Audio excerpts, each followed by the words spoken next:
Speaking of which, how about that president? How about that Trump fella? How crazy is this? If there's ever been a real indication that we're in a simulation, it's like this season of USA is the craziest season that's ever existed. There's so many twists and turns, so many plots, so many villains, so many incompetent, bumbling fools that you're like, there's no way that lady's a heartbeat away from the president. There's no way. There's no way someone is not telling her to stop saying that same thing over and over again. What can be unburdened by what has been? Like, she just says it over and over and over again. This isn't real.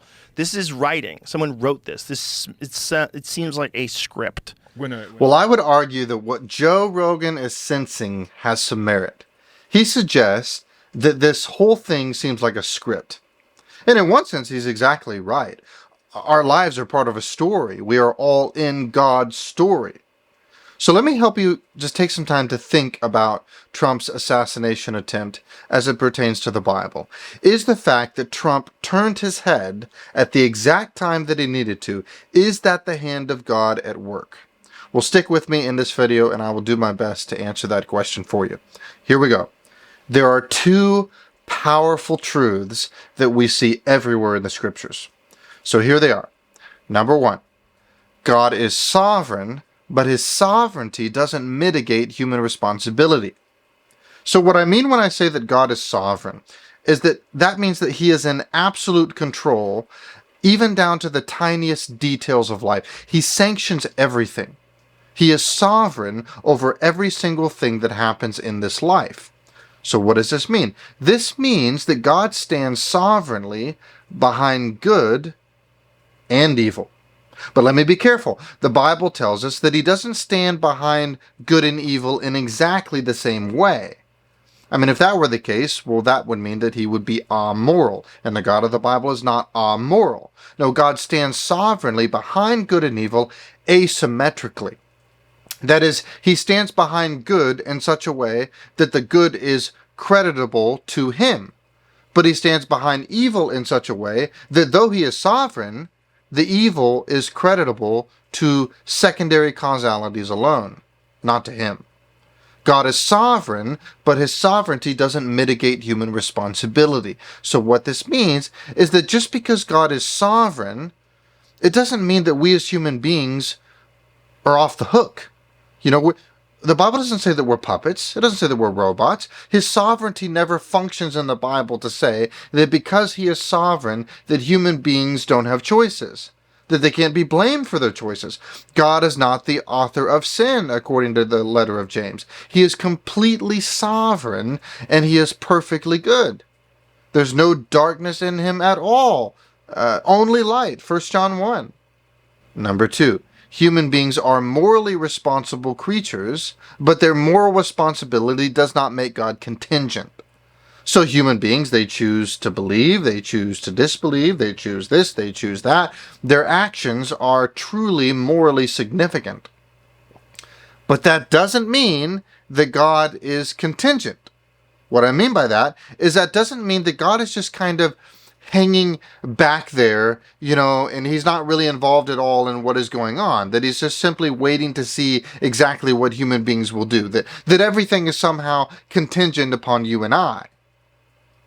Let me give you two examples of this from Scripture. Think about how Genesis chapter 50 closes. You may remember a man in the scriptures by the name of Joseph. He was betrayed by his brothers. They sold him into slavery. It was a terrible time within his life. But God used their evil choices to raise Joseph up to eventually become the prime minister of Egypt. And later in life, Joseph confronts his brothers years later, and he says to them in Genesis chapter 50, verse 20, he says, "You intended to harm me, but God intended it for good, to accomplish what is now being done, the saving of many lives." So notice what the text does not say. It does not say, you intended to harm me, but God was busy elsewhere, not paying attention. But when he finally saw what was actually happening, he's such a good chess player that he was able to come back and figure everything out and make all the right moves and make it work out for me. No. Nor does the text say that God's intention was to bring Joseph down in luxury, in some kind of limousine, but the brothers got involved and they ruined everything and they just goofed everything up and he went down as a slave instead. No, it says in one and the same event, the brothers meant for harm and God meant it for good. Consider Judas. Judas's heart was cold. He fell into greed. He did exactly what his evil heart wanted him to do. God will not be blamed for this. He and he alone betrayed Jesus Christ. He takes all the blame for what he did, while at the same time, God is sovereign. While Judas was evil and betrayed Christ, God sovereignly used his actions to bring Jesus to the cross to save mankind from the consequences of their sins. So now let's think about this 20-year-old kid. When he took the shot and he hit Trump in the ear, it was his evil choice. God is not to be blamed for that kid pulling the trigger. I mean, think of the Secret Service, whether it be incompetence or unpreparedness, whatever it was, God is not to be blamed for that. They were unprepared. But God used their actions for his great purposes. He used their actions to bring about his sovereign will. Now, speaking of God's will, when we think about his will, also, yet again, we have to think about it in two ways. We have to distinguish between what God uses and what God approves of.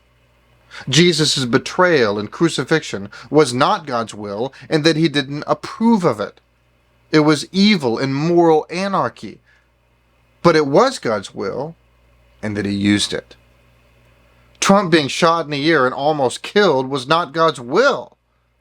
He didn't approve of it. But it was God's will, and that he is using it for his purposes in ways that we don't really know. It's a terrible thing what happened, but God's intentions are always good. He is sovereign. He is perfectly good. We may not understand why things happen now, but he promises that one day in eternity, he will wipe away every tear. All will be made right. There are so many things in this life where I just ask God why. I'm so perplexed. Why would you allow this? So many things, so much suffering, so much evil, so much corruption, so much sin. But I cling to promises such as Romans 8:28, that God takes all things and works them together for the good of those who love the Lord, the called according to his purpose. One day, the suffering of this world will end, and Jesus will reign as king, and he will rule with perfect righteousness. The suffering, the evil, the corruption, the sin, all of it will be done. He will wipe away every tear. Well, thank you so much for tuning in. Hopefully that helped you think through this current event within our life.